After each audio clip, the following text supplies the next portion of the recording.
Hey guys, today I'm going to talk to you about a few practical tips that you can use in your bow practice while you're getting ready for your next hunt. We sight in our bows way ahead of season.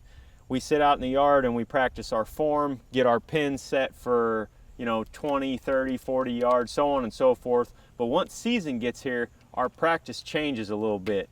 And you really got to put yourself in that mindset that you're in right before you get a shot at an animal. For example, if you've got a big buck coming into your setup, you're not going to get 5 or 6 practice shots before he gets there. You get one opportunity most times, and you've got to make good on that. So with that being said, when we come out here and do our practice during the season, today is opening day here in Iowa, and we're getting ready to go out for an evening hunt.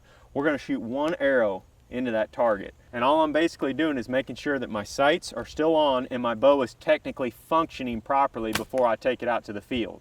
Another thing I like doing during the season as far as practice goes is shooting only my broadheads. I pick one out of the bunch to designate as my practice tip, and I've got my kill arrow on here right now. Before I head to the field, I'll change out this broadhead for a brand new one.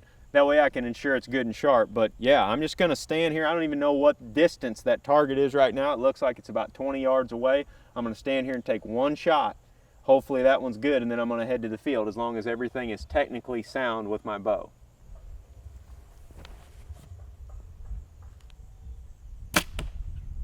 If you'll notice there, I took a shot at that target with my quiver on. Most of the time when I'm set up in a tree stand, I'm going to detach this quiver and have it hung up somewhere, but I want to make sure that I'm prepared for that situation in case it does happen. When you're hunting on the ground or you're moving into your stand location, for example, you may get an opportunity at a nice buck. I mean, it happens all the time. So practice for those scenarios and those situations. One other thing I'll do when I'm practicing for a hunting situation is try to take relatively quick shots at the target. Anchor, look at the spot that you want to hit, and try to instinctively shoot at it. Now, I know that flies in the face of what a lot of folks say about shooting form and all of that, but when you're in that moment, your heart's pounding and that deer is right underneath you at 15 steps, a lot of that stuff goes completely out the window, as many of you know. And if you get stuck in a situation where you have to draw and you only have a couple seconds to make good on your opportunity, you need to be prepared for that mentally, and you can do that right here in the yard just by adjusting a few of your practice techniques. I'll show you what I'm talking about here.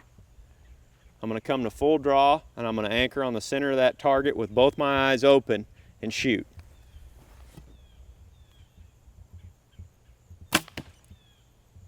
Just like that.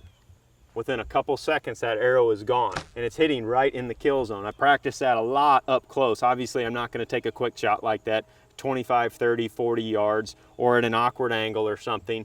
But as I mentioned, you run into these funky situations all the time when you're out there hunting. So be thinking about that when you're practicing out here in the yard. Hopefully a few of these practice tips will help y'all out this fall, and make sure to head over to trophyridge.com and check out their new bow accessories for fall 2018. They just released them this morning on October 1st, opening day here in Iowa. And that's one thing we love about Trophy Ridge. They make products for everybody at different experience levels. They've got it all right there at trophyridge.com. So check it out.